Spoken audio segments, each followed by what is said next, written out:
د مزار شریف ښاروالۍ د دوهمې ناحیې آمر له خپل ټیم سره یو ځای د دې ناحیې په اړوندو کې د کلچو جوړولو له یو شمېر فابریکو څخه څارنه وکړه. دغه اقدام د حفظ الصحي د ښه والي او د روغتیایي اصولو د رعایت په موخه ترسره شوه او په پایله کې د دې ادارې لخوا 2 فابریکې د روغتیایي اصولو د نه مراعاتولو له امله وتړل شوې.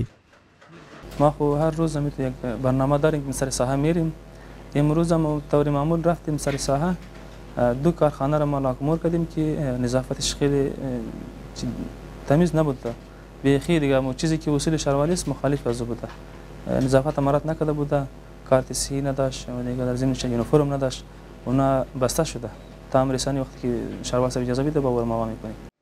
نوموړي دغه راز د روغتیایي اصولو او حفظ الصحي په مراعاتولو ټینګار وکړ او له هټیوالۍ وغوښتل چې د ښاروالۍ ویشل شوي نقلیکونه دې په پام کې ونیسي او په لوړه بیه له پلورلو څخه دې ډډه وکړي.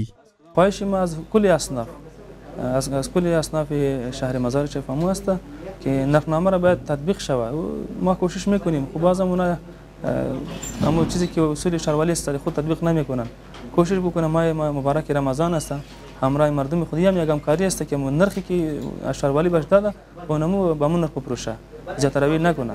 دغه اقدام په داسې حال کې ترسره کیږي چې د کوچني اختر پر رسیدو سره د کیک او کلچو د پیر او پلور بازار ورځ تر بلې پورې د غوړېدو په حال کې دی.